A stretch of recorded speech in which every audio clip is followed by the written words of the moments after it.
ఇంక్లాబ్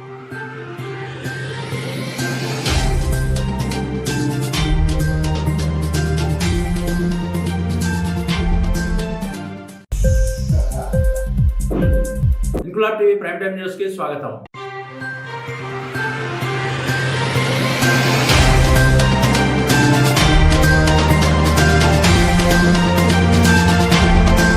ఆంధ్రప్రదేశ్ రాష్ట్రంలో కూటమి ప్రభుత్వం అధికారం చేపట్టగానే 11 సీట్లతో ఉన్న ప్రతిపక్ష వైఎస్ఆర్సీపీ నిర్మించిన పార్టీ కట్టడాలపై చర్యలు షురూ అయ్యాయి. అందులో భాగంగా విజయనగరం జిల్లా వైఎస్ఆర్సీపీ ఆఫీసు నిర్మాణం అక్రమంగా జరిగిందని కూటమి నేతలతో స్థానిక ఎమ్మెల్యే ఆదితి తీవ్ర ఆరోపణలు చేశారు. దీనిపై మాజీ మంత్రి బొత్స విజయనగరంలోని తన తమ్ముడు ఇంట్లో ఏర్పాటు చేసిన మీడియా సమావేశంలో మాట్లాడుతూ పార్టీ ఆఫీసులోకి అనధికార నేతలెవరూ రాకూడదన్నారు. అలాగే జేఎన్టీయూ వీసీ తొలగింపు మాజీ మంత్రి మాజీ ఎమ్మెల్యే బొత్స సత్యనారాయణ అన్యాయమని తీవ్రంగా విమర్శించారు.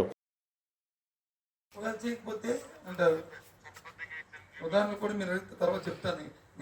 నేను అధికారం ఉన్నప్పుడు ఇప్పుడు దిగావు అవి కూడా మీకు చెప్తాను. నోటీసులు ఇచ్చేటప్పుడు అది అంటే మళ్ళీ దాన్ని రెగ్యులరైజ్ చేసుకోవాలని ఇస్తారా, లేదు అంటే డిమాలిష్ చేయడానికి ఉన్న రైట్స్ ని ఎలా నోటీస్ ఇచ్చే విధానం ఎలా ఉంటుంది సార్? నోటీస్ ఏమిస్తారంటే మీకు షార్ట్ ఫాల్స్ ఉన్నాయి, ఈ కార్యక్రమాన్ని చేయకూడదు కాబట్టి 7 రోజుల్లో దీనికి మీ తారీఖు గౌరవం ఇవ్వండి, దాని మీద తప్పు చర్య తీసుకుంటాం. ఆ గ్రావిటీని బట్టి ఇప్పుడు విజయనగరం పార్టీ ఆఫీస్ ఉంది, ఏదో మన ఫైర్ సర్టిఫికేట్ ఏదో సంథింగ్ ఏదో లేదు అనేది అందులో ప్రధానమైన అంశం. పరిస్థితులు దాని తప్పు లేదు, కానీ పార్టీ ఆఫీస్లోకి నాయకులు వెళ్ళడం అనేది నేను ఎప్పుడు చూడలేదు.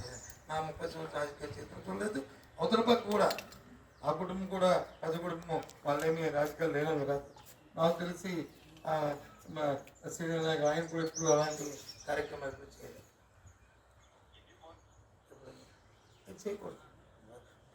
కార్యకర్తల నుంచి ఒత్తిడిలు వస్తాయి, కార్యకర్తల నుంచి ఊరిగా మాట్లాడతారు, కానీ మా నాయకత్వం సమయం పాటించుకుని ఏది మంచి ఏది చెడు కాదని విజయవాడలో టీడీపీ ప్రధాన కార్యాలయం పైన దాడి జరిగింది. అప్పుడు తిరిగి టీడీపీ పైన కేసు పెట్టి నేపథ్యం ఉందని చెప్పి టీడీపీ వాళ్ళు అంటున్నారు. నేను చెప్పాను 1-2 నిమిషాలు తగ్గి అని చెప్పాను కదా. ఆ టీడీపీ నాయకత్వం ఎందుకు మేము దాన్ని సమర్థిస్తామే, తప్పని చెప్పామే మేము. మా ఇంటర్నల్ మీటింగ్లో చెప్పాము ఇలాంటి కార్యక్రమాలు ఎవరు కూడా సమర్థించకూడదని ఆ రోజు కూడా చెప్పాము. సరే ఇప్పుడు మాట్లాడుతున్నారంటే దానికి ఎవిడెన్స్ సాక్ష్యాలు అందుకే కదా ఈ ఇబ్బందులు వచ్చాయి. అలాంటివి చేపట్టే కదా అని అంటుంది. దాన్ని సమర్థించలేదు. ఏ పార్టీ ఆఫీస్ మీద కూడా తప్పు కాదు. ఇప్పుడు వైజాగ్లో పుష్కొండ ఉంది, మన గౌరవ శాఖతో వెళ్ళారు, మన పార్టీ నాయకులు, ఓకే ఫైన్, తప్పు కాదు. కానీ వీటి పని ఏమి లేదు, చట్టానికి విరుద్ధంగా ఉంది. ఏమో అందులో వచ్చి అవతలు ఉన్నాయి, లేదు కొన్ని షార్ట్ లాక్స్ ఉన్నాయి, చట్టపరంగా చర్య తీసుకోండి, తప్పే ఉంది. ఎవరు వద్దన్నారు, ఎవరు అడ్డానికి ఎవరికి తప్పు, దానికి తగ్గ ప్రక్రియకి వెళ్ళాలి. అలాగే ప్రభుత్వాలు మారుతున్నప్పుడు నైతిక బాధ్యతగా ఎవరైతే నామినేట్ పోస్టుల్లో ఉన్న వాళ్ళు న్యాయంగా రాజీనామా చేయాలి. కొన్ని ప్రెసిడెంట్ ఆఫ్ ఇండియా లేదు గవర్నర్తో నామినేట్ చేయడం రాజ్యాంగబద్ధమైన కొన్ని పోస్టులు ఉంటాయి, వాటిని కూడా చేయవలసిన అవసరాలు ఉంటాయి. చేయాలని అడుగుతారు, న్యాయంగా చేస్తే చేయొచ్చు, చేయకపోతే అటు సమయమైన వరకు ఉంటారు. వాళ్ళు ఏమైనా అవతప్పులు చేస్తే అవతల మీద ప్రభుత్వాలు వచ్చి ఎంక్వైరీ చెప్పి చర్య తీసుకోవడం అది పరిపాటి. అది ఇప్పుడే కాదు, స్వతంత్రం వచ్చిన దగ్గర మన రాష్ట్రం ఏర్పాటైన దగ్గర నుంచి కూడా కార్యక్రమాలు జరిగాయి. లేదు ఆ సంబంధించిన ఎవరైతే విక్టిమ్స్ ఉంటారో వాళ్ళు ఆ సంవత్సరం ముందుకు వెళ్ళి ఏ ధర్నాలు లేకపోతే డిమాండ్ చేయడం తప్పు కాదు. అది ప్రజాస్వామ్యంలో అది రైట్.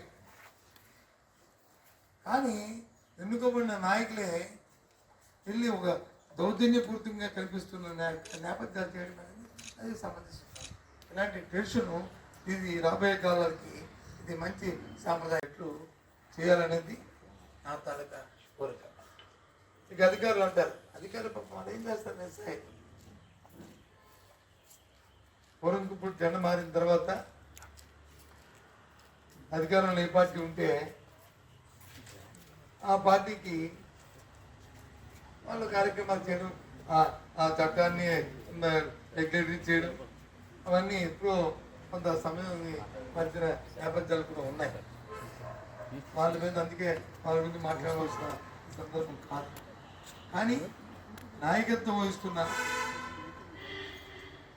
ఆ రాజకీయ పార్టీలు మాత్రం దీన్ని రెగ్యులేట్ చేయవలసిన అవసరం ఉన్నదని నా అభిప్రాయంగా మీకు చెప్తున్నాను. దయచేసి ఇలాంటి జరగకూడదని కోరుకుంటున్నాను ఇక ముందు కూడా. ఎందుకంటే 1-2 నిమిషాలు జరిగి కాదండి, అప్పుడు మీరు ఏం చేశారండి అనే ప్రశ్న కూడా ఆ సందర్భంలో మా చేతిలో లేకపోవచ్చు.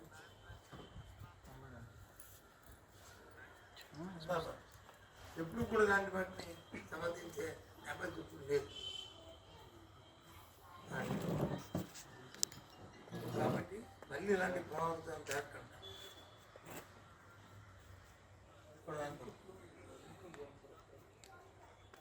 ఓకేనా? చెప్పండి, ఏం కాదు చెప్పండి. ఇన్క్లాబ్ టీవీ వీడియోలు మీకు నచ్చినట్లయితే లైక్ చేయండి, షేర్ చేయండి, కమెంట్ చేయడం మర్చిపోకండి. సబ్స్క్రైబ్ చేయని వాళ్ళు వెంటనే సబ్స్క్రైబ్ చేసుకోండి. మా వీడియోలు మీరు వెంటనే చూడాలనుకుంటే కింద ఉన్న గంట సింబల్ని గట్టిగా కొట్టండి.